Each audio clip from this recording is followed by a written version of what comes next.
I asked Angie a question yesterday. What's underneath all that passion? What's under that? I'm going to talk about that a little bit in my presentation, but I think that if there's anybody in here, everything comes down to making a difference.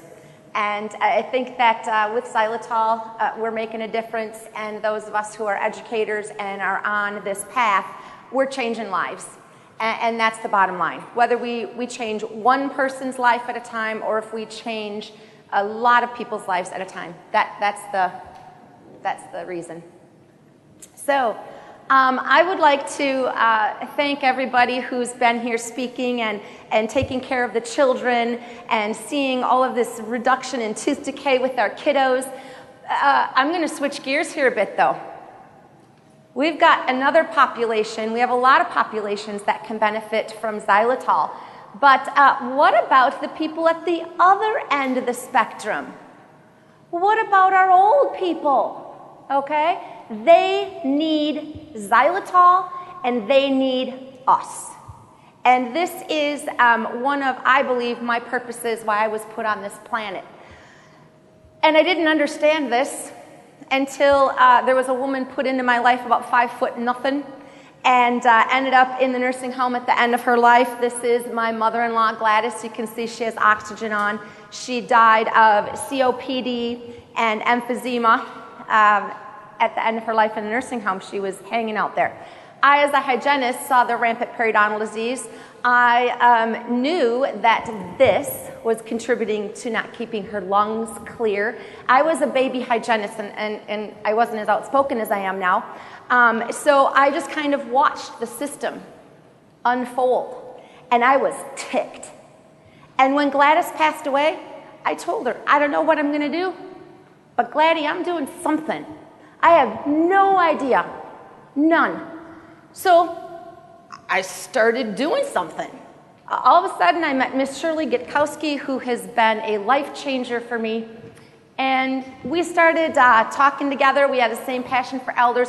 We were in nursing homes educating the CNAs. I wiggled my way, don't ask me how, into providing services at a nursing home. Still don't understand how that happened. Doing elder screenings at places together, Shirley and I, with tables, talking to CNAs. What the heck?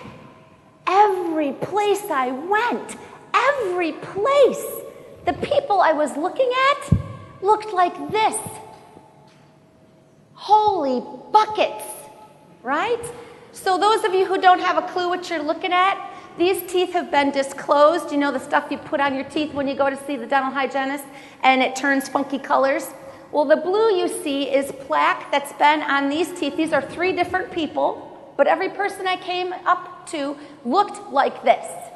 Plaque on their teeth, it's been there for more than 24 hours, stained blue.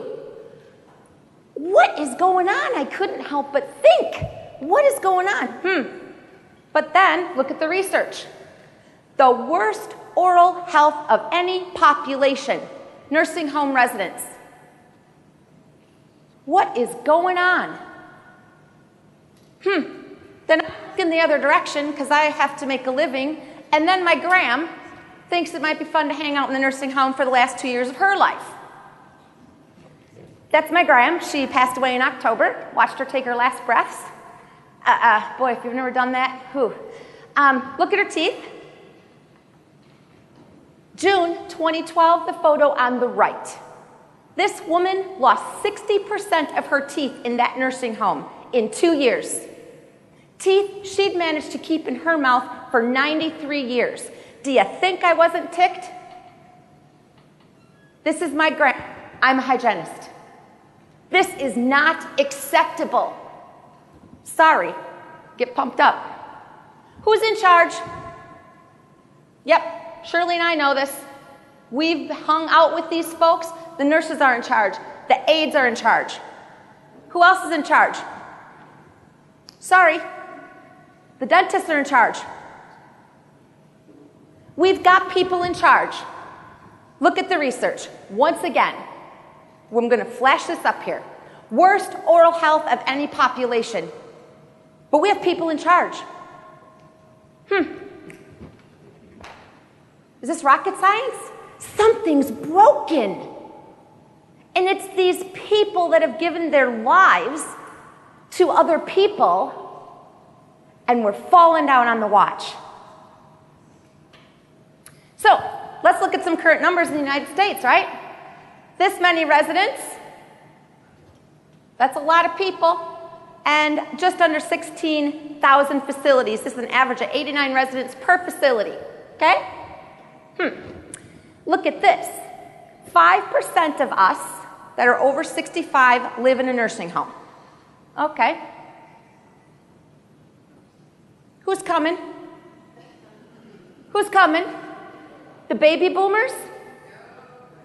Maybe all of us. Look at, in 2011, 10,000 people a day turned 65 for the next 20 years. Okay, I'm a hygienist. I know I only really need to be able to count to 32. That's why I love this profession. So bear with me a minute. 10,000 people a day, this many people a year, 73 million of us by 2031. 5% of those folks? How many people? This many. This many residents per nursing home. We went from just under 90 to over 200 per home. Or we're going to need to have over 41,000 nursing homes take care of all of us. It's not going away. Who's to blame? Nobody. Nobody's to blame. Nurses and aides don't have time. Shirley and I know that firsthand. In our spare time, we hang out in the nursing home with Miss Rita in the back of the room. We're sick. We get it. They don't have enough time. They don't know what we know. This is our realm. This is their realm. They'd rather clean up poop than clean up a mouth. Are the dentists to blame? No. There's too many people. There's too few dentists. And what dentist in their right mind will go to a nursing home and take care of people who can't pay, who don't want you there? They don't have any equipment there, and the dentists are in their offices. They have people that come in, they sit in the chair, they open their mouth, they do the work. Why would we go somewhere else? This is where Xylitol comes in, okay? Something's not working, we gotta switch it up. So Shirley and I, those of you who were here with us 2 years ago, saw us do a presentation, and the way this one came to be was that I was sick of Shirley telling me about Xylitol. I said, look, girlfriend, you're either going to show me it works or you're going to shut up. And she goes, I'll prove it to you. I said, bring it on. So we did a study, and we had 6 residents. It was very small, and we showed a reduction in the plaque levels over 3 months with the daily use of Xylitol and no professional intervention. So again, this is our least compliant patient in our resident in that beginning, middle, end. So you can see the reduction in the plaque from 3 months of daily Xylitol use. Again, I'm looking the other way, and someone else comes up. It's like God is telling me, Angie, okay, when you start looking away, I'm bringing you back. I'm bringing you back. So this gentleman is in my practice, and he lands himself in a nursing home. Why are all these people going to the nursing home? I don't get it. So he comes in his first 6-month recall visit, schmutz everywhere. I said, this is not happening on my watch. This is happening with me and Ed the same time my grandmother's in the process of losing her 60% of teeth, okay? So I said to my dentist, I said, doctor, Ed's oral health is horrible. I want you to let me go to the nursing home to brush and floss Ed's teeth twice a week, and I want you to say that I can give him some Xylitol after each meal. He looks at me and goes, you are insane. I said, yep, it's not happening on my watch. Whatever, Angie, he's used to me. So I go, brush and floss his teeth 2 times a week, start spreading it, 7 days, spreading it. At 10 days, we start to get bleeding. So Angie knows now every 10 days, I'm hanging out with Ed. He's getting Xylitol 3 times a day by the people in the facility, and I'm there between 7 and 10 days to brush and floss his teeth. Here we are, hanging out, okay, me and Ed. Wow. Woo! Are you kidding me? Are you kidding me? I've got goosebumps, right? This is him. December of 10. This is him. October of 12. No dentist. Okay? Okay? This stuff, what happens to these people is not because of, Dr. Kolbaba, what have you taught me? That what happens to these people is not because of a deficiency of a dentist. Yes. So this stuff doesn't happen to these people because they don't have a dentist. The dentist fixes the troubles, I get that. But you know what? Yeah, this is what hygiene does. This is what we're made for, right? So, I won the SUNSTAR Butler Award of Distinction this past August.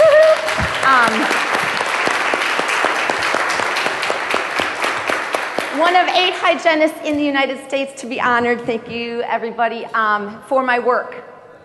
So I got to thinking, okay, if I'm doing this with Ed, why won't this work with other people? Now this is just a hygienist like brain turning, okay? I don't know how to do research really, particularly. You guys are amazing that you figure out all the scientific stuff. I don't have that. So I said, Shirley, we're gonna do something else here. So Rita, can you stand up for a moment, please? I went to Xlear and I asked them, this is Rita Berge, and she was a hygienist that we placed in a nursing home for 3 months. If you have any questions for her, she'd love to chit-chat with you. We had 2 other hygienists that were doing this similar thing. In total, we had 45 dependent adults over 4 facilities in 3 states, okay? They got 1.5 grams of Xylitol 3 times a day by the people in the nursing home and weekly brushing and flossing by the hygienist, okay? Now, this is how my brain took care of this. We have some more things we want to find out with the health and stuff, but we're not there yet. It just concluded. I looked at the photos and divided them into 4 categories. The photos: minimal, no or very little red staining in the initial photo, oral hygiene classified as good. Nobody started in this category. Mild, several to most areas stained red in the initial photo, maybe some blue. 5 people started in that category. This is a mild, and we switched her to the minimal. So in the end, we moved someone, we moved people in. So moderate, 13% or 13 people started here. This is a moderate to mild shift, and then severe. 27 out of our 45 people started in the severe category. That's 60%. Severe to moderate in 3 months. Okay, 12 weeks. So I think that this is one of the coolest things. In the beginning, this is what we had at the pie in the beginning. This is the severe. Look at the shift. The severe cases shifted. They got less. We moved more people into the moderate, and we even moved some people into the minimal category in 3 months. I also, not everybody switched out of categories. So in the movement, we had 31% of the subjects switched into a better category. So that was pretty slick. Visual results, not everybody switched categories, but I looked at who got better, obviously better, and look, 78% of the people had obvious visual improvements in 3 months. And we know that we need more time, but it is, Dr. Allen was talking about, it's not only about what you achieved, it's about the process. This was beautiful, and Rita can attest to this. We had family members of the people that weren't involved in the study want to know how they could get their people involved. We're like, hey, you guys are getting something special over here, right, Rita? We also had the residents were excited to see our ladies. It brings in someone from the outside world that's taking care of them, and we're about relationships is what we do. And here we are storming the halls of the nursing home, and the people at the nursing home are like, we can't believe that you guys are here to do this just out of the goodness of your heart, and they wanted us there. The residents even reported how amazing it was to have this done. Tell me what nurse or what aide is going to be able to get into a mouth that takes 2 hygienists to do. Yeah, it just gets not done. I'd like to thank Miss Linda Rowe. She was our hygienist in Iowa. Miss Ellen Anderson, she was our hygienist in Illinois. and of course, Miss Rita Berge and Miss Shirley Gitkowski for their support over there in Wisconsin. And I'd like to thank Xlear for believing that this was a worthwhile enough project to help us with.